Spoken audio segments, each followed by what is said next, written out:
and forth. Like, I think that's what we did last time. Yep. We did. And it worked out really well.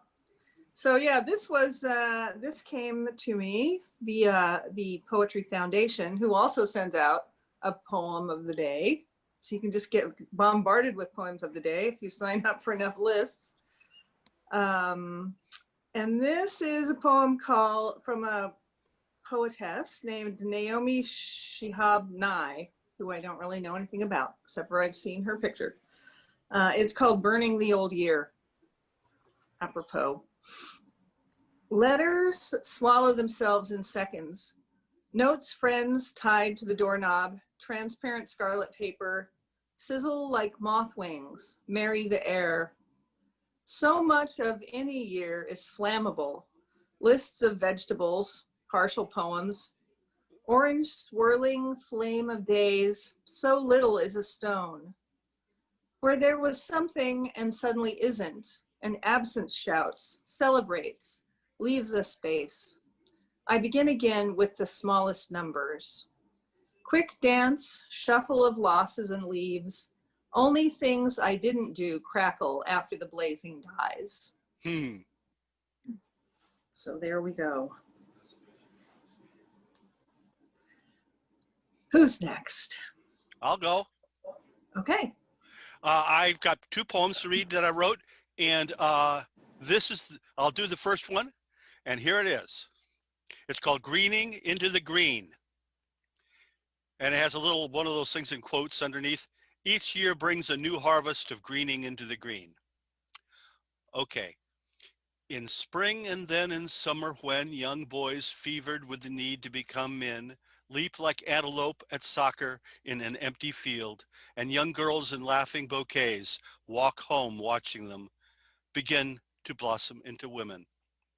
Men from their cafe table battalion and women shopping together along the sidewalks look sideways and make speculation in their conversation. Do not judge them. They are being human. The warmth of gender is a delight. Either all philosophy or all passions makes a poor diet for a life, for it is that philosophy and that passion that give each other light. In spring and then in summer, when boys and girls are bees and blossoms, cherish them, for fall comes to winter too, to all of them as it has come for me and comes for you.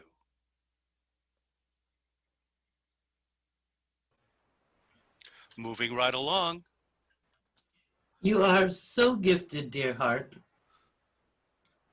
Jim, would you care to go?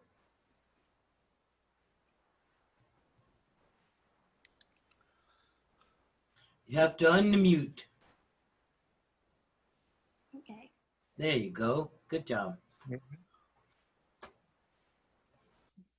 This is a poem by David Ray, and it's entitled Thanks, Robert Frost. Do you have hope for the future? Someone asked Robert Frost toward the end. Yes, and even for the past, he replied, that it will turn out to have been all right for what it was. Something we can accept. Mistakes made by the selves we had to be, not able to be, perhaps, what we wished. Or what, looking back half the time, it seems we could so easily have been, or ought. The future, yes, and even for the past, that it will become something we can bear. And I too, and my children, so I hope, will recall as not too heavy the tug of those albatrosses I sadly placed upon their tender necks. Hope for the past, yes, old Frost, your words provide that courage, and it brings strange peace that itself passes into past. Easier to bear because you said it, rather casually, as snow went on falling in Vermont years ago. How lovely. And so you're not from Cottage Grove, but perhaps when we open up again, you'll be willing to come and join us on Poetry Night. How wonderful. Thank you. It'd be a pleasure. So I'm the group comic, and I've got a couple of groaners first before I start my piece. Before my surgery, the anesthesiologist offered to knock me out with gas or a boat paddle. It was an either or situation. Oh,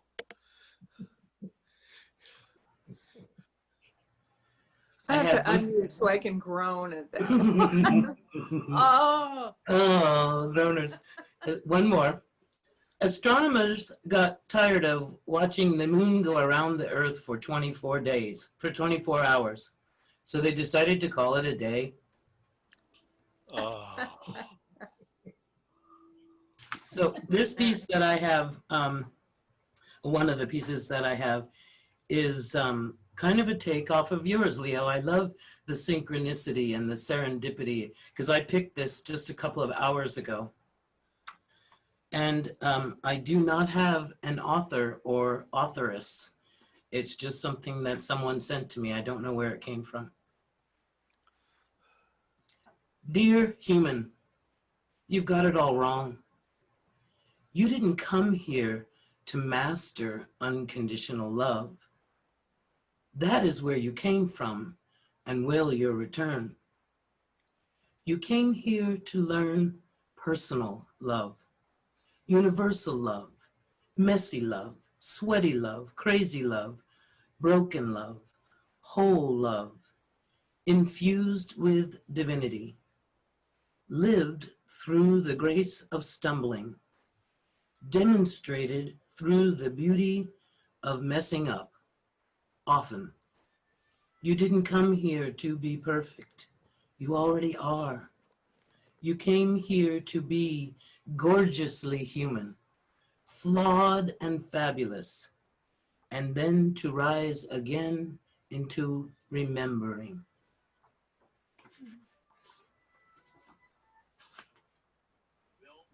Very sweet. Thank you. very nice. Let's see. Oh my God. I will. Jim is going to find one that I remembered that he collects poems and I'd like to read it. So Good. he's going to look for it for me. How wonderful. I could go next, I guess. I Oh, my office. I haven't read Billy Collins for a little while. I figured it was time for some. This is from The Rain in Portugal, which I was remembering I just got not that long ago. And then I looked and I got it at Powell's like in 2014. So time is just in the, you know, it's very weird right now. Anyway, it's been a while.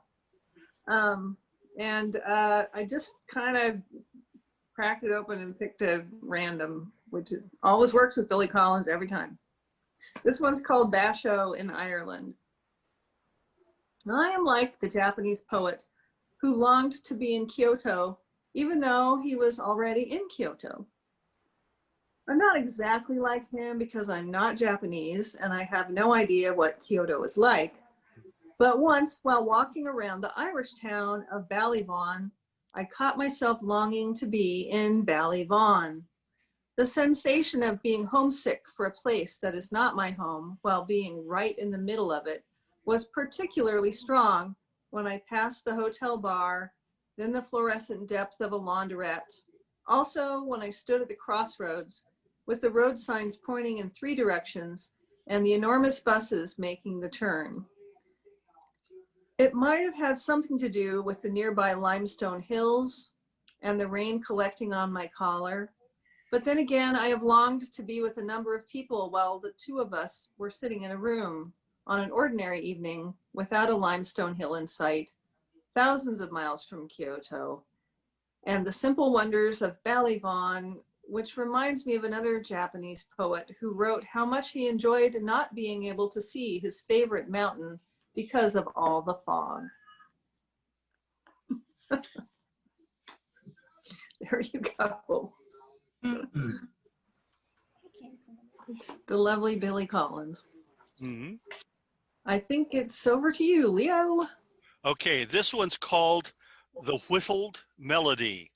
Now, it was written while I was watching two young ladies. One of them's like a 15-year-old genius banjo player called Nora Brown. It was Nora Brown and Hannah Reed who played, I think, the fiddle or something like that. And they did a song that was called Old Beech Leaves, which melds into another song called Lost Hornpipe. But I played it over and over again to make the music that made me write this song, this poem. The Widdled Melody. When the fog is thick and tastes like ice, and the maids of wind and freedom cast leaves of sundown, cast leaves of autumn, then stepping barefoot on the sides and slopes of wind and freedom, cast leaves all the tones of earth before thee on the path to freedom.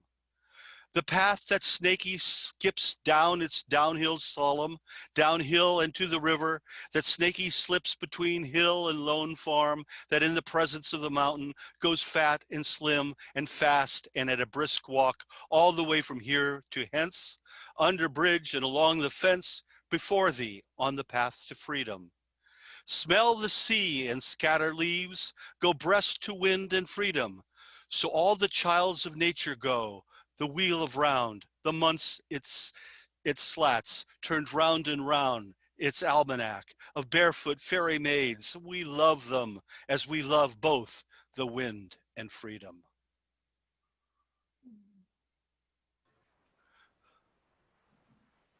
You tickle me with where you get your inspirations from. So, Miss Karen, are you ready to go? I am.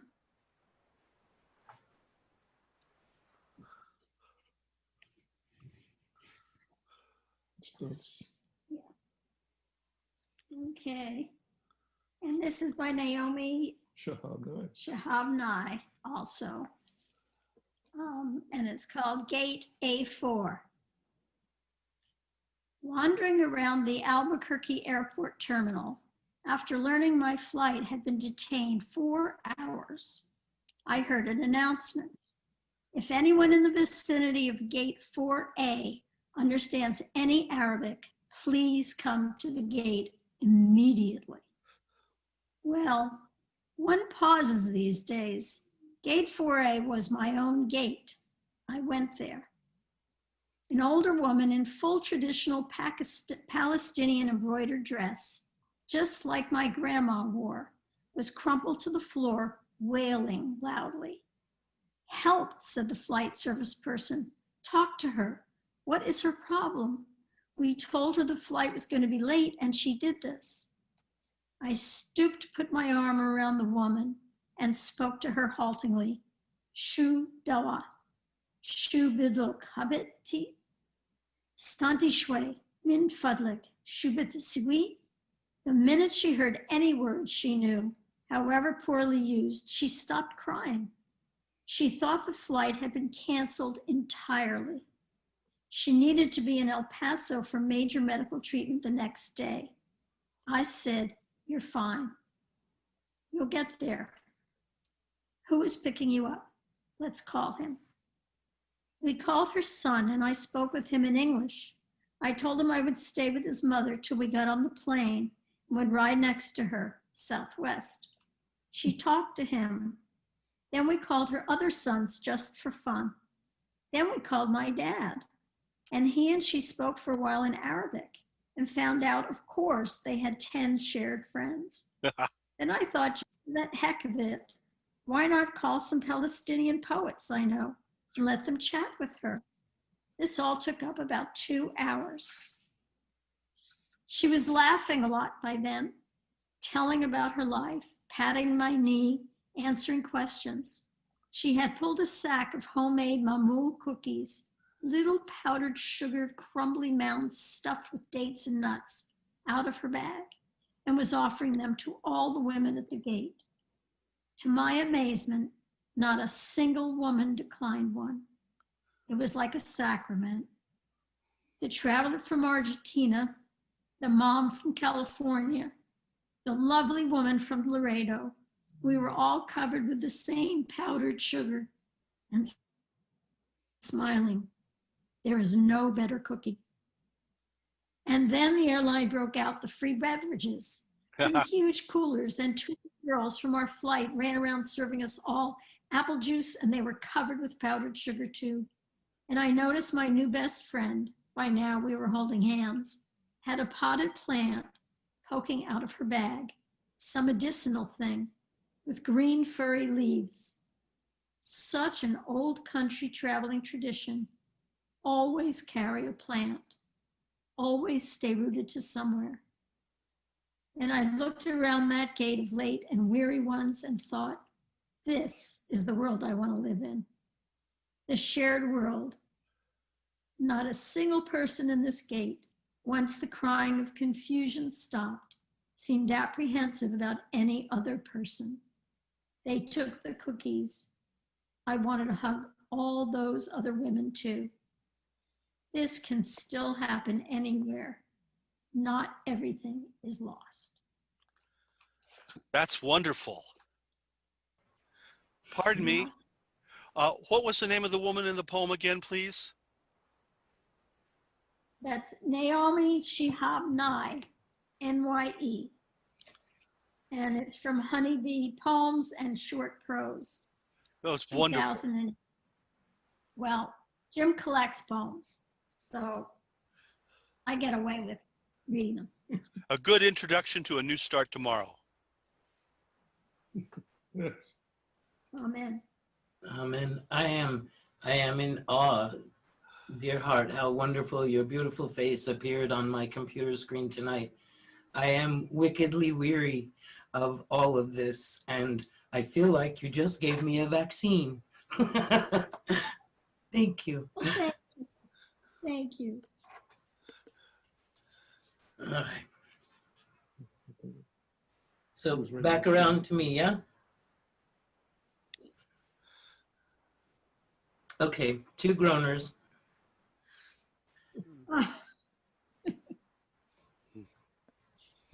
I have a pencil that used to be owned by William Shakespeare, but he chewed it a lot. Now I can't tell if it's to be or not to be. You have to remember the old number 2 pencils, yeah? Yes. Yep. Okay. Glass coffins. Will they be popular? Remains to be seen.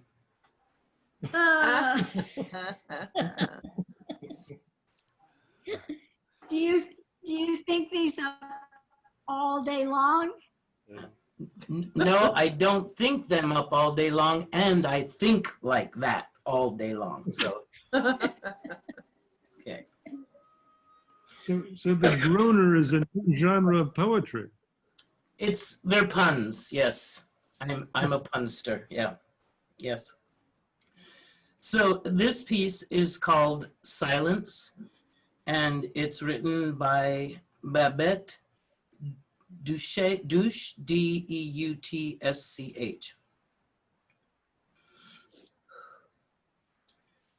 Silence with you is like the faint, delicious smile of a child asleep in dreams unguessed. Only the hinted wonder of its dreaming, the soft, slow breathing miracle of rest. Silence with you is like a kind departure from iron clangor and the engulfing crowd into a wide and greenly barren meadow under the bloom of some blue-blossomed cloud. Or like one held upon the sands at evening, when the tide drawn rolls out and the mixed light of sea and sky enshrouds the far wind-bellowed sails that move darkly on the edge of night. Silence.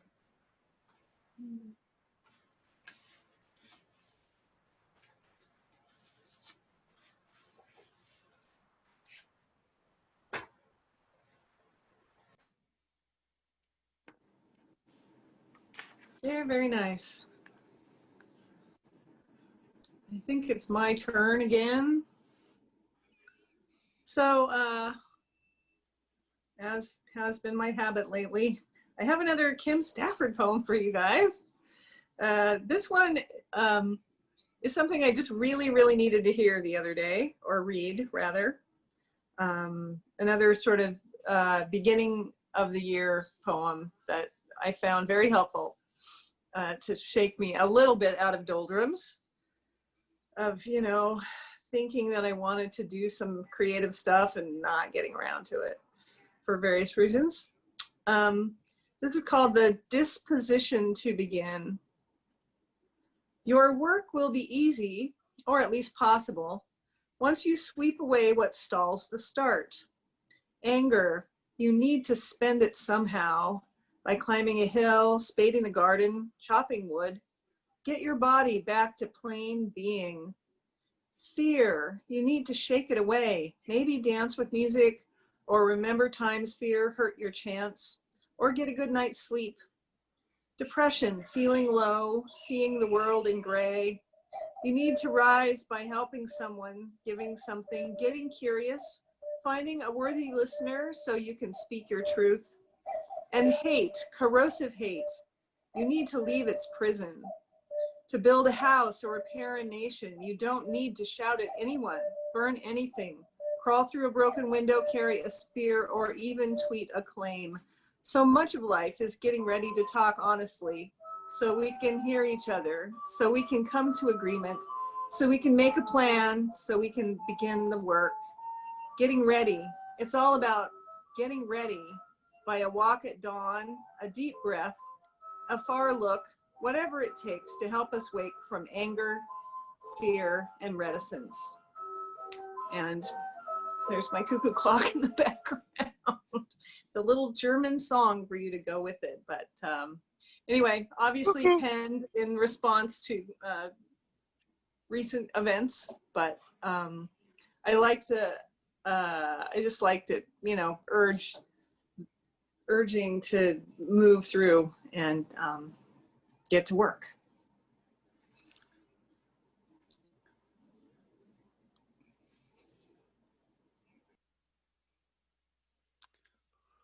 I can't hear you. It's because I did not speak. I said you're on, Leo. I think you're Okay, next. I looked up a third one since we're going so fast. Yeah. And this is called The Hanging Gardens of the Willamette. Walk with me among the hanging gardens of the Willamette, where nature hides the troll, the princess called tall like a toe, and tucks in the scattered dust of overlooked gold under the fairy-tipped leaves, where nature blesses all those who walk holding hands or all alone, where you can sit and meet a spider and take a nap beside still waters made of snow, where children make a science of wonder, where things with wings watch over us as we hum along to what the birds sing, and let peace come to cool the brow and make hearts clean. Come clean, come clean. Walk among these, the hanging gardens of the Willamette, with me. Oh, Very nice. that's lovely. Yeah, Cottage Grove here, we are on the coast fork of the Willamette, and this is about walking up and down that little river.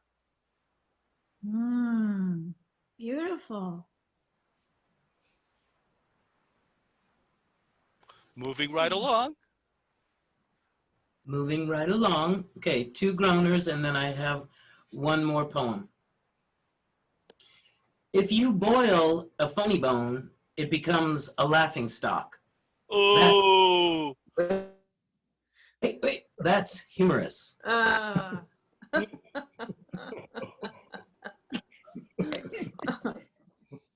relabeled all the jars in my wife's spice rack. I'm not in trouble yet, but the time is cumin. Oh.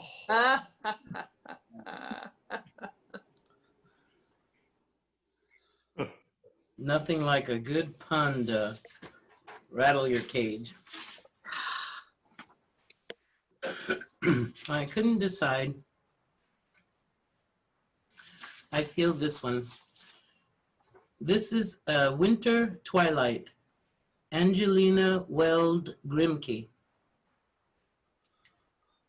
A silence slipping around like death, yet chased by a whisper, a sigh, a breath. One group of trees, lean, naked, and cold, inking their crests against a sky green gold. One path that knows where the cornflowers were, lonely, apart, unyielding. One fir, and over it softly leaning down, one star that I loved ere the fields went brown.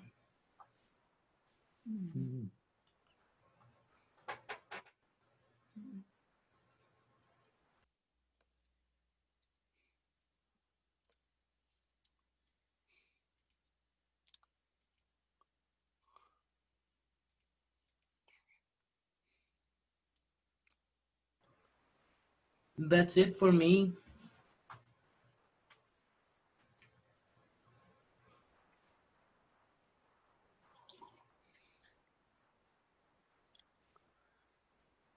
Peace and a whole new administration of joy tomorrow. Ah, yes, Yeah. Yes. a new day. Someone making a grimace is not strong. Someone making a smile makes the other guy strong. Yep. And I'll leave you with one quote from Margaret Mead. Never underestimate the power of a small group of committed people to change the world. In fact, it is the only thing that ever has.